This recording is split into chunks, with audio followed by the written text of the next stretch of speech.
nom du Père et du Fils et du Saint-Esprit. Amen. Grande joie d'être là avec toi en ce jeudi 28 novembre. N'oublions que chaque jeudi, c'est une journée de communion, d'unité pour nous, pour l'Église, pour nos paroisses, nos familles religieuses.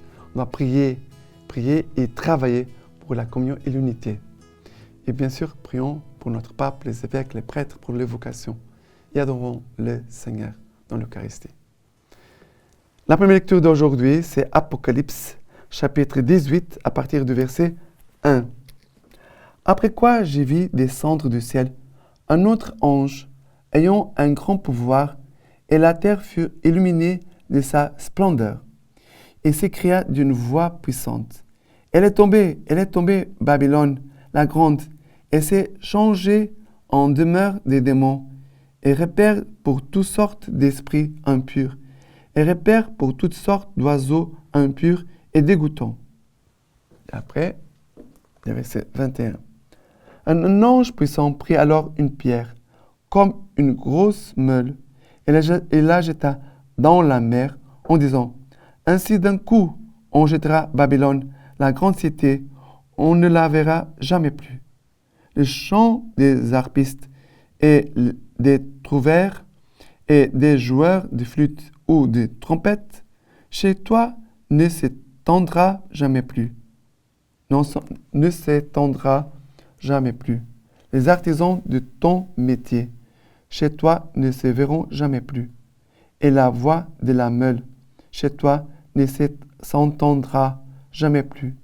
La lumière de la lampe, chez toi ne brillera jamais plus. La voix du jeune époux et de l'épousée, chez toi ne s'entendra jamais plus. Car tes marchands étaient les princes de la terre, et les sortilèges ont fourvoyé tous les peuples. Et après, 19. Après quoi j'entendis comme un grand bruit de foule immense du ciel qui clamait: Alléluia, salut et gloire et puissance à notre Dieu, car ses jugements sont vrais et justes. Il a jugé la prostituée fameuse qui corrompait la terre par sa prostitution et vengé sur elle le sang de ses serviteurs. Puis ils reprirent: Alléluia, oui, sa fumée élève pour les siècles des siècles. Après le verset 9. Puis il me dit: Écris, heureux les gens invités au festin des noces de l'agneau. Voilà cette phrase que nous disons chaque messe. Heureux les invités au repas de l'agneau, au banquet de l'agneau, dans l'Eucharistie. Nous sommes tous invités au banquet eucharistique. Mais ici, nous parle de la Babylone, grande cité. On ne la verra jamais plus. Babylone représente la ville, la cité du péché, de la réjection de Dieu, du mépris de Dieu. Babylone, c'est la ville de la mort, du péché. Et le Seigneur veut nous dire: je veux faire disparaître en toi la Babylone. Ainsi d'un coup, on jettera Babylone, la grande cité, on ne la verra jamais plus. Le Seigneur veut enlever de nous cette ville de péché. Il veut faire monter en nous la Jérusalem. La Jérusalem, c'est la cité de Dieu, la cité de la paix. Jérusalem, c'est la ville de la paix. Babylone, la ville de la guerre, du péché. Le Seigneur veut vraiment nous venir faire ces changements en nous et de faire jaillir de nous, de cette Jérusalem, cette foule immense qui clamait: Alléluia, salut et gloire et puissance à notre Dieu. Car ses jugements sont vrais et justes. Vous voyez que dans le livre d'Apocalypse, il y a beaucoup de cantiques, beaucoup de louanges. Vous voyez, il y a beaucoup d'actions qui se passent dans cette Jérusalem céleste, dans cette liturgie céleste. Il y a aussi beaucoup de cantiques qui nous aident aussi à prier. Il a jugé la prostituée fameuse qui corrompait la terre par sa prostitution et vengé sur elle le sang de ses serviteurs. Le Seigneur veut vraiment détruire en nous tout ce que... Qu'est-ce que c'est la prostitution? La prostitution, c'était les gens qui étaient, on pourrait dire chrétiens, mais qui, après un moment, s'éloignent, ils laissent tomber la foi, ils vont suivre les idoles, d'autres pratiques spirituelles, on pourrait dire comme ça, en sachant que quand on ne sert pas le Seigneur, si nous ne sommes pas au service du Seigneur, sa louange, nous sommes en train de suivre le service du démon. Il n'a pas un autre chemin. Et souvent, les démons, ils essaient de toujours nous inspirer de pratiques qui nous éloignent de Dieu et elles peuvent sembler quelque chose de bien. Mais pour nous chrétiens, toutes nos actions, c'est toujours en vue de Dieu.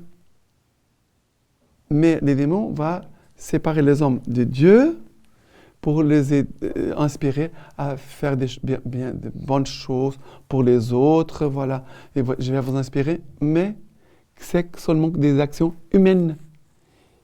Il n'a rien de divin. Donc pour nous, nos actions humaines sont remplies de la dimension divine. D'accord? Et le psaume d'aujourd'hui, c'est le psaume 100, à partir du verset 1. Acclamez le Seigneur toute la terre, servez le Seigneur dans l'allégresse, venez à lui avec des chants de joie. Sachez-le, le Seigneur, c'est le Seigneur qui est Dieu. Il nous a fait, nous sommes à lui, son peuple et les troupeaux de son bercail. Venez à ses portiques en rendant grâce, à ses parvis en chantant louange. Rendez-lui grâce, bénissez son nom.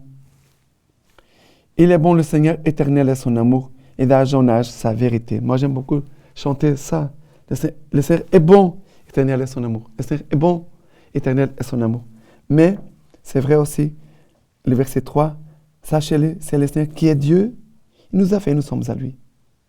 Nous, son peuple, le troupeau de son bercail. Nous sommes son troupeau que le Seigneur nous conduit, il nous protège et nous garde. Quel bonheur. Et l'évangile d'aujourd'hui, c'est Luc chapitre 21, à partir du verset 20. Mais lorsque vous verrez Jérusalem investie par des armées, alors comprenez que sa dévastation est tout proche. Alors que ceux qui seront en Judée s'enfuient dans les montagnes, que ceux qui seront à l'intérieur de la ville s'en éloignent, et que ceux qui seront dans les campagnes n'y entrent pas, car ce seront des jours de vengeance, où devra s'accomplir tout ce qui a été écrit. Malheur à celles qui seront enceintes et à celles qui allaiteront en ce jour-là. Car il y aura grande détresse sur la terre et colère contre ce peuple.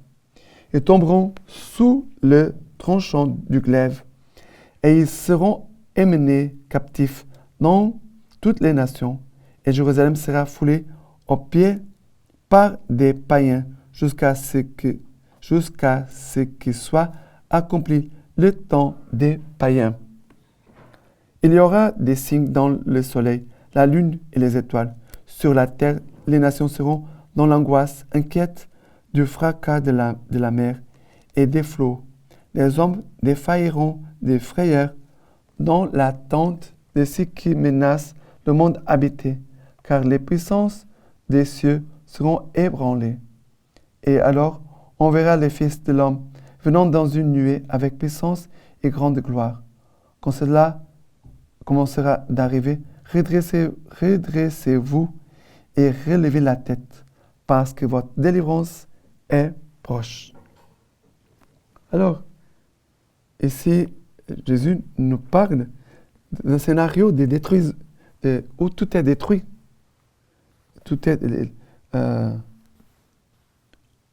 Alors, Jérusalem sera investie par des armées, elle va être détruite par les païens. Jérusalem sera foulée aux pieds par des païens, jusqu'à ce que soit accompli le temps des païens. Après, il a les signes dans les ciels. Il aura des signes dans le soleil, la lune, les étoiles, la terre, la mer, le fracas de la mer. Voilà, le scénario, tous ces scénarios, c'est pour nous montrer que les choses de notre terre vont être détruites un jour.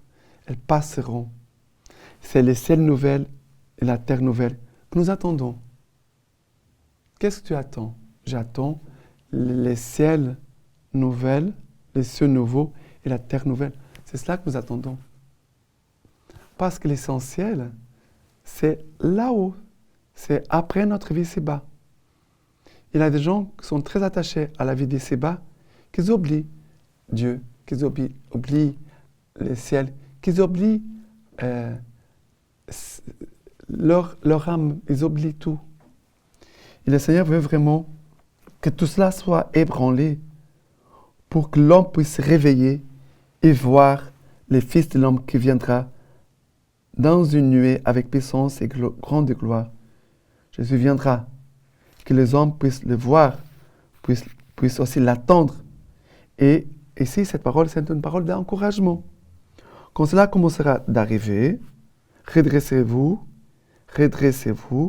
et relevez la tête, parce que votre délivrance est proche. Alors, ce passage finit, en disant, en nous adressant une parole d'encouragement et d'espérance. D'accord? Et la lecture patristique de Saint Jean Chrysostome. Tant que nous demeurons des brebis, nous sommes vainqueurs. Serions-nous entourés par des milliers de loups, nous sommes sauvés et nous l'emportons. Mais si nous devenons des loups, nous sommes dominés parce que le secours du berger nous abandonne.